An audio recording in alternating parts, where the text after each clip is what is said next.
நம்ம ரேவதியோட வாழ்க்கையில நடக்கிற புயல் சூறாவளிக்கு மத்தியில மலருக்கு நடக்கிறது ஒண்ணுமே இல்ல அப்படின்னு நீங்க நினைச்சீங்கன்னா நம்ம சேனலுக்கு உங்க பொண்ணான கையால ஒரு சின்னதா லைக்க போட்டு கமெண்ட் பாக்ஸ்ல கருத்துல எஸ்ன்னு போட்டுருங்க ஃப்ரெண்ட்ஸ். வாங்க இப்போ நம்ம வீடியோக்குள்ள போகலாம். அன்பான உறவுகளுக்கு வணக்கங்க. பொறந்தா இப்படி பொறக்கணுங்க. பாக்கியராஜ் மாதிரி ஒரு அண்ணன் தங்கச்சிக்கு அங்க ஒரு துன்பம்னு அப்படியே தெரியுது பாருங்களேன். காமிச்சு கொடுக்குறான் ஆண்டவன் அப்படின்னு சொல்றதா இல்ல விஞ்ஞானம் காமிச்சு கொடுக்குது அப்படின்னு சொல்றதான்னு தெரியலங்க. ஆனா ஆமாங்க, தங்கராஜ் வந்து ஸ்டேட்டஸ் வைக்கிறாரு இல்லையா, அதை பார்த்த கையோட நம்மளா இருந்தா சரி ஏதோ இருக்கு பண கஷ்டமோ மன கஷ்டமோ அப்படின்னு தாங்க கம்முன்னு போத்திக்கிட்டு படுத்திருந்திருப்போம். போத்திக்கிட்டுன்னு சொல்றத விட பொத்திக்கிட்டு படுத்திருந்திருப்போம். ஒரு சிலருக்கு துடிப்பு இருக்கும், அங்க ஏதோ நடக்குது அப்படின்னு அவர் உள்ளுணர்வு தெரிஞ்சு போறாரு. போனாங்க தங்கச்சி வெளியில கிடக்கல எப்படி இருக்குங்க. நல்ல மனுஷங்க துடிச்சு போறாங்க. இதே சுரேஷா இருந்தாலும் துடிச்சு தாங்க போயிருப்பாங்க. என்னதான் மாமாவுக்கு வக்காலத்து பண்ணாலும் தங்கச்சியை கொடுமைப்படுத்தியில கேட்கத்தானே செய்வாங்க. அதுக்கப்புறம் ரெண்டு பேரும் கட்டி பிடிச்சி ஐயோ முயன்னு பேச கதவை திறந்துட்டு என்னடா சத்தம்னு இங்க தங்கராஜ் வர. தங்கராஜை பார்த்தோன்னு அப்படியே செம்ம காண்டாரு. ஏன் ஏன் இப்படி பண்ணிருக்கீங்க? நீ யாரா? நீ எதுக்குடா இங்க வந்திருக்கிற? எதுக்கு இப்ப என் தங்கச்சி என்ன பண்ணுச்சு? என்ன பண்ணாலாம்? என் பேச்ச கேட்காம எங்க அம்மா கிட்ட சொல்லாம வீட்டை விட்டு போய் உங்க வீட்டுல கும்மாளம் போட்டு வந்திருக்கா. நான் சும்மா விடுவேனா என்ன? இங்க பாருங்க, எதா இருந்தாலும் வீட்டுக்குள்ள போய் பேசிக்கலாம் வாங்க, கதவை திறங்க அப்படின்னு சொல்ல. முடியாது, இங்கதான் இருக்கணும், அவ பண்ண தப்புக்கு இங்கதான் விடிய விடிய இருக்கணும் அப்படின்னு ஓவரா பேசுறான் தங்கராஜ். அதுக்குள்ள ஆத்தாக்காரி வந்துருது. என்னடா என்ன வந்துட்டாங்களா பஞ்சாயத்துக்கு? ஏண்டி எப்படி உன் அண்ணனுக்கு சொல்லிவிட்ட? கரெக்டா வந்துட்டான். ஏண்டா போன் எல்லாம் கொடுத்தியா? இல்லம்மா, போன்லாம் உள்ளாரதான் இருக்கு. இவனுக்கு எப்படி தெரியும் தெரியலையே. எப்படி யாரடி வச்சிருக்க? சி, என்ன இப்படிலாம் பேசுறீங்க? யார தூதா வச்சிருக்கேன்னு சொன்னேன்டி. உன்ன மாதிரிலாம் நான் தப்பாலாம் பேச மாட்டேன்டி. ஏன்னா உன்னை பத்தி தெரியும். அந்த மாதிரி ஆள்லாம் நீ இல்லைன்னு எனக்கு தெரியும்டி.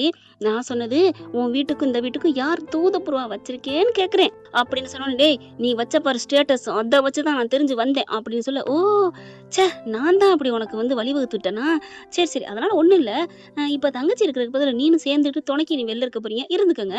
அம்மா வாமா அப்படின்னு கதவை சாத்திட்டு உள்ளர போக, இங்க பாருங்க அத்தை, இது சரியில்லை. பாவம் என் தங்கச்சி அப்படி என்ன பண்ணிட்டா? என்ன பிறந்த வீட்டுக்கு வந்து தப்பா அப்படின்னு சொல்ல. டேய் தப்புடா தப்பு, என்கிட்ட சொல்லிட்டு போயிருக்கணும். சொல்லிட்டு சொல்லாம போறதும் இல்லாம என்கிட்ட ரொம்ப ஆணவமா பேசுறா. விடுவேனா என்ன? அம்மா வாமா அப்படிங்கிற வேகமா கதவை சாத்த டம்மு டம்முன்னு உடைக்க. எல்லாரும் வாங்க, இது யாராவது கேட்க மாட்டீங்களா? என் தங்கச்சி நியாயம் சொல்ல மாட்டீங்களா அப்படின்னு கத்த. அதுக்குள்ள ஆளுங்கெல்லாம் வராங்க. என்ன ஆளை கூப்பிட்டுட்டா நான் பயந்துருவேனா? எல்லாரும் பாக்குறாங்க. என்னப்பா பாக்கியராஜ், என்னப்பா அப்படிங்கல. இங்க பாருங்க, என் தங்கச்சி எங்க வீட்டுக்கு வந்து தப்பா, அதுக்காக அப்படிங்கல. டேய் என்ன உன் அண்ணன் என்ன ரொம்ப பண்ணிட்டு இருக்கான் என்னடி அப்படிங்கல. அண்ணா நீ போனா நான் பாத்துக்கிறேன்னா, என்ன விடிஞ்சோன்னா என்ன சேர்த்துக்குவானா? என்னம்மா இந்த வீட்டுக்கு நீ என்ன அடிமையா? இவங்க வாட்டுக்கு பண்ணிக்கிட்டே போவாங்க. டே டே டே என்னடா ரொம்ப பேசிக்கிட்டு இருக்க அப்படின்னு சொல்லிட்டு. ஆனா வந்தவங்க பூரா தங்கராஜன்னு சொல்ல. என்ன என் பேரை சொல்ற அளவுக்கு வளர்ந்துட்டீங்களா? இல்லப்பா, எப்பா பாக்கியராஜ், உன் மச்சான்ட்டெல்லாம் நாங்க பேச முடியாதுப்பா அப்படிங்கிறாங்க. அதுக்குள்ள அவங்க கதவை சாத்திட்டு போக அப்படியே கதவை டம்மு டம்முன்னு உடைக்கிறாங்க. வாமா நீ வா, நம்ம வீட்டுக்கு வா, நீங்க இருக்க வேணாம். நீ ஏமா வெளில கிடக்கணும் இந்த ராத்திரில? இல்லனே நீ போனே, நான் பாத்துக்கிறேனே. பொண்ணுக்கு இங்க இருக்கதானே பெருமை, அங்க வந்து நான் கஷ்டப்பட வேணானே. என்னம்மா இப்படி சொல்ற? அப்படியே நாங்க கஷ்டப்பட்டிருவோம். மலர் உன்னை அப்படி விட்டுருவாளா என்ன? ஐயோ அண்ணே, நான் அண்ணிய பத்தியோ நான் யாரை பத்தியும் சொல்லல. என்னதான் இருந்தாலும் இங்க இருக்கதான் சரி. என் பிள்ளைங்க இங்க தானே இருக்கு. நான் அப்புறம் அங்க இருந்துட்டு என் பிள்ளை இங்க இருந்து கஷ்டப்படும். நான் வரலனே. அங்க இருக்கவங்க எல்லாம் பாக்குறாங்க. என்னம்மா இப்படி பண்ணி கொடுமைப்படுத்துறான்? நீ எவ்வளவுதாம்மா இங்க சகிச்சுக்கிட்டு இருப்ப? ஏப்பா உன் தங்கச்சி எங்க ஏப்பா கட்டி கொடுத்தீங்க? பணக்காரவும் தெரிஞ்சு கட்டி கொடுத்து பாரு. பாதி ராத்திரியும் தெரியாம வீட்டுக்குள்ள வெளியில விட்டு தள்ளிட்டு போறாங்க ராட்சசிங்க. இவங்க எல்லாம் மனுஷங்களா? ஏமா போமா, நீ உன் அண்ணன் கூட போமா. எல்லாரும் ஆளாளுக்கு பேசுறாங்க. இங்க உள்ளுக்க போனவங்க என்ன பண்றாங்க? என்ன ஒரே கும்பல் கூட்ட மாதிரி இருக்கே அப்படின்ட்டு. அம்மா நிறைய பேர் வந்திருக்க மாதிரி இருக்கு, கொஞ்சம் சன்னலை திறந்து பாரு அப்படின்னு பார்த்தா கும்பல் அதிகமாயிருது. டேய் நிறைய பேர் வந்துட்டாங்கடா, இப்ப என்னடா பண்றது? டேய் யாரோ ஒருத்தன் கேமரா தூக்கிட்டு வரான்டா. அந்த ஏரியால ஒருத்தன் இதுல டிவில வேலை பார்ப்பேன் பத்திரிகையில அவன் வந்து வீடியோ எடுக்க ஆரம்பிச்சிட்டான். இங்க பாருங்க மக்களே, ஒரு பொண்ணு பிறந்த வீட்டுக்கு போனது தப்பா? இப்படி எல்லாம் கொடுமைப்படுத்துறாங்க. இவங்க எல்லாம் எப்படிங்க முன்னேற முடியும்? அப்படி இப்படின்னு போட எல்லாம் வந்துடுறாங்க. என் தங்கச்சிக்கு ஒரு தீர்வு வேணும், நீதி வேணும் அப்படின்னு இவர் போராட ஆரம்பிக்க. டேய் டேய் உன் பொண்டாட்டி கூட்டி வாடா, அப்புறம் எல்லாம் பேசிக்கலாம், அவளை வீட்டுல வச்சு செஞ்சுக்கலாம்டா, வீதியில அனுப்பாத அப்படின்னு ஆத்தா சொன்னோன்னே சரிம்மா நான் போய் கூட்டு வரேன் அப்படின்னு தங்கராஜ் கதை திறந்து வெளியில வர. என்ன சார், ஏன் சார் இப்படி பண்றீங்க அப்படின்னா. டே டே டே மூடுறா, மூடுறா அந்த கேமரா மூடுறா அப்படின்னு சொல்லிட்டு. என்ன பாக்கியராஜ் ரொம்ப திமிரா? நான் என்னங்க பண்ணேன்? தங்கச்சிக்கு ஒண்ணுன்னா விடுவோமா என்ன? உங்க தங்கச்சிக்கு ஒண்ணா விட மாட்டீங்களா? நான் விடாமத்தாண்டா இருக்கிறேன், உங்களை விட மாட்டேன்டா. வச்சு செய்யற காத்தாண்டா நானும் இருக்கேன். என் தங்கச்சி உயிரோட. இங்க பாருங்க மச்சான். என்னடா மச்சாங்கிற? உனக்கு யாரா அந்த தகுதி கொடுத்தது? இங்க பாருங்க மச்சான், நீங்க சொன்னாலும் சொல்லாட்டி என் தங்கச்சியை நீங்க கட்டியிருக்கீங்க, அதனால நீங்க எனக்கு மச்சான் தான். என் தங்கச்சியை இப்ப மரியாதை உள்ள கூட்டி போறீங்களா இல்லையா? கூட்டி போக தான் வந்தேன், பரவாயில்ல நீயே சொல்லிட்டியா அப்படின்ட்டு. சரி, இப்ப என்ன, இந்த உங்க மக்களுக்காகவும் பொண்டாட்டிக்காகவும் நான் கூப்பிட்டுக்கிறேன், ஆனா உனக்காக நான் கூப்பிட்டுக்கலடா அப்படின்ட்டு. ஏய் புள்ளவாடி அப்படின்னு சொல்ல, அண்ணே நான் போறேனே, நீ வீட்டுக்கு போனே, அண்ணி இங்க தனியா இருப்பாங்க அப்படிங்கிற போன் அடிச்சுக்கிட்டே இருக்கு. அங்க மலர் பார்த்துட்டு எங்க ஆளை காணுமேன்னு பார்த்து போன் அடிச்சா இங்க எடுக்கலைங்க. இங்க பிரச்சனை இருக்குல்ல, எப்படிங்க எடுப்பாரு? அண்ணே அண்ணி அட்டன் பண்ணி பேசுனே. இல்லம்மா நீ உள்ளுக்குள்ள போறியா இல்ல நம்ம வீட்டுக்கு வரியா? நான் போறேன் அப்படிங்கிறாங்க. அதுக்கப்புறம் அந்த பத்திரிக்கைலாம் தயவு செஞ்சு நீங்க இதை எதுவும் பத்திரிக்கையில போடாதீங்க எனக்காக ப்ளீஸ் அப்படின்னு சொல்லிட்டு ரேவதி கெஞ்சி கேட்குறாங்க. அதுக்கப்புறம் அந்த பையன் சரிங்கக்கா, சாரிங்கக்கா, உங்களுக்கு ஒரு கஷ்டம் துன்பங்கையில தான் நான் எடுத்தேன், நான் இதை கண்டிப்பாக நாளைக்கு பேப்பரில் போடலான்னு தான் இருந்தேன். சரிக்கா நான் இனிமேல் எதுவும் பண்ணல. பாக்கியராஜும் ஆமாங்க ப்ளீஸ் ப்ரோ எதுவும் பண்ணிக்காதீங்க, இது குடும்ப பிரச்சனை தீர்ந்துருச்சு அப்படின்னு சொல்லி கெஞ்சவும் தங்கராஜ் பார்க்குறான். நான் மன்னிக்கிறேன் அப்படின்னு சொல்லிட்டு, அண்ணா தயவு செஞ்சு போனா அப்படின்னு சொல்ல, இல்லைம்மா நீ வந்து இப்போ அவங்க ஏதாவது பண்ணிட்டா நீ வீட்டுக்கு வா, நாளைக்கு பார்த்துக்கலாம் அப்படின்னு சொல்ல, என்னென்ன நினச்சிட்டு இருக்க, ஆயிரம் தான் இதுதானே என் வீடு, நீ ஏன்னு இப்படி வீட்டுக்கு வாங்குற அப்படின்னு சொல்ல தங்கராஜ் பார்க்குறாரு. என்ன பாக்கியராஜ், என் பொண்டாட்டிய நீ இழுத்துட்டு போனான்னு பார்க்குறியா? என்னடா இப்படிலாம் இருக்கீங்க? என் தங்கச்சியே இந்த உலகத்தை விட்டு அனுப்புனேன், என் பொண்டாட்டியை கூட்டி கொண்டே வச்சுக்க பாக்குற, நீங்களாம் இப்படித்தான் அடுத்த கூடிய கெடுப்பீங்களடா அப்படின்னு சொன்னா, இங்க பாரு என் தங்கச்சிக்காக பாக்குறேன் அப்படின்னு கோவம் வருது. என்னடா கோவப்பட்டு பேசுற அப்படிங்கிற. அண்ணே போது நிறுத்து, அவரு உன் தங்கச்சி புருஷன், கொஞ்சம் கூட நீ மதிக்க மாட்டியா? என்ன ரேவதி, நான் உனக்காக பேசுறேன், நீ எனக்காக பேசல. எனக்காக பேசுறதா என் புருஷனை நீ மதிச்சிருக்கணும். தங்கச்சி வாழ்றா, தங்கச்சி புருஷன், தங்கச்சி இந்த வீட்டுல இருக்கணும் அப்படி நினைச்சதா மன்னிச்சுக்கோங்க மச்சான், ஏதோ என் தங்கச்சி தெரியாம பண்ணிருச்சு அப்படின்னு நீ சொல்லியிருந்தா ஒரு அண்ணன், அவரை போய் திட்டுற, அவர் பண்ணல ஏதாவது தப்பு இருக்கா? நான் சொல்லாம வந்து தப்பு தானே? வரே வா ரேவதி, நீயா பேசுறது? ஆமாங்க, இவர் எப்படி இப்படிலாம் பேச போச்சு? அண்ணே நீ பண்றது தப்புனே, நீ மரியாதையை போ, இங்க பாருங்க எல்லாரும் போங்க, இது என் குடும்ப பிரச்சனை, இது என் விஷயம், குடும்ப விஷயம், நீங்க கிளம்புங்க அப்படின்னு சொல்ல, சூப்பர் சூப்பர் அப்படின்னு கை தட்டுறாங்க. அதுக்கப்புறம் பாக்கியராஜ் ரேவதி அப்படின்னு சொல்ல, ப்ளீஸ்ண்ணே போனேன் அப்படின்னு சொல்ல, என்ன அழுகுறா, சரி நம்ம போவோம் அப்படின்னு எல்லாரும் கிளம்பிடுறாங்க. சபை கலைஞ்சிருது, கதவை சாத்திட்டு உள்ளுக்க போயிடறாங்க. வா வா சூப்பர் சூப்பர் ரேவதி, இதைத்தான் நான் எதிர்பார்த்தேன். அம்மா சூப்பர் இல்லம்மா? ஆமாடா, என்னமோ அதிசயமா இருக்கு, உனக்காக பேசிட்டா மழக்கில வரப்போகுதுடா அப்படின்னு சொல்ல, எப்படி ரேவதி எப்படி இந்த மாதிரி பேசிட்டா? நான் நியாயத்தை தானே பேசினேன். சப்பா சூப்பர், இப்படித்தான் பேசணும். இப்படி நீ இருந்தா நான் ஏம்மா உன்னை திட்ட போறேன்? வா வா வா மேல வா. இல்ல இல்ல இரு, நீ சாப்பிட வேலையில சாப்பிட்டுருக்க மாட்டேல அப்படின்னு சொல்லிட்டு வேகமா சாப்பாடு எடுக்க போக, இல்லைங்க எனக்கு சாப்பிட மூடு இல்ல. ஏன் உங்க அண்ணன் போயிட்டானா?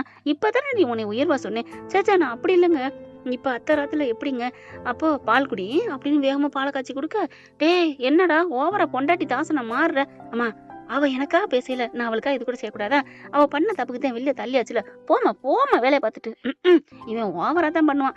இந்த கிழவிங்க பூரா அப்படிதாங்க, மகளுக்கு மட்டும் மருமையும் கூட நல்லா வாழணும், ஆனா மயங்க மருமகளுக்கு ஏதாவது ஒரு துரும்பு கிள்ளி போட்டா போதும் அப்படியே பொங்கிரும், புத்துக்கிட்டு பொண்டாட்டி தாசன் ஆயிட்டான், பொண்டாட்டி காலில் கிடக்குறான், பொண்டாட்டி முந்தானைய பிடிச்சுக்கிட்டான். ஏங்க அவங்களும் ஒரு பொண்ணு தானே, நம்ம அந்த வீட்டுக்கு வரையில நம்ம புருஷன் நமக்கு பாசமா இருக்கணும்னு எப்படி நினைக்கிறோம், அதை யாருமே நினைக்க மாட்டேங்கிறாங்க. என்னமோ சொல்லுவாங்கல்ல, பழுத்த ஓலையை பார்த்து குருத்தோலை சிரிச்சுச்சுன்னு, அதுவும் நாளைக்கு பழுத்த ஓலையாத்தான் போகணும் மறந்துடுறாங்க. இப்ப பாலெல்லாம் காய்ச்சி கொடுக்க ரேவதிக்கு ஒரே சந்தோஷம். பாத்தீங்களா, சண்டையோ சச்சரவோ, புருஷனோட இருக்கிறதாங்க ஒரு பொண்ணுக்கு பெருமை. ஆனா இதை விட கொடுமையெல்லாம் நிறைய நடந்துச்சுன்னா இருக்க கூடாதுதாங்க. இப்ப மேல கூட்டி போய், நீ இப்படி எனக்கா இருந்தினா நான் உன்னை ஏன் ரேவதி சண்டை போட போறேன் அப்படின்னு இங்கே சமாதானம் ஆகி கையை வைக்கிறான் தோல்ல. இவங்க ரேவதினால ஒன்றும் பண்ண முடியல. ஏன் ரேவதி மாமா மேல கோவமா? அப்படிலாம் இல்லை, நான் உனக்கா பால் கொடுத்துருக்கேன்ல, ஃபர்ஸ்ட் நைட்டை நினச்சிக்க, இது நமக்கு ஃபர்ஸ்ட் நைட், பிள்ளைங்கெல்லாம் தூங்குறாங்க, ஓகேவா அப்படின்னு கட்டி பிடிக்கிறான். மிஷினு மாதிரி ரேவதி படுக்குது. என்ன பண்ணுறது, ஒன்றுமே பண்ண முடியல. புருஷங்காரனுக்கு எசந்து போகணுமே அப்படின்னு சொல்லிட்டு கண்ணை முடிக்கிறது. இவனுக்கு என்ன சொல்கிறது, அப்போ தேவைங்கிற காத்தான் பொண்டாட்டியை வீட்டுக்குள்ள கூட்டியாந்துருப்பேன் போல இருக்கு. இங்கே அப்படியே மனசு நொந்து மனசு முழுக்க கணத்தோட நம்ம தங்கச்சி ஏன் அப்படி சொன்னா, ஏன் அப்படி போனா அப்படின்னு சொல்லிட்டு இங்கே வீட்டுக்கு வராங்க. ரேவதி இங்கே பொண்டாட்டி அடிச்சுக்கிட்டே இருக்கு. நான் வீட்டுக்கு வர்றேன் வந்து சொல்றேம்மா, போன வை அப்படிங்கல.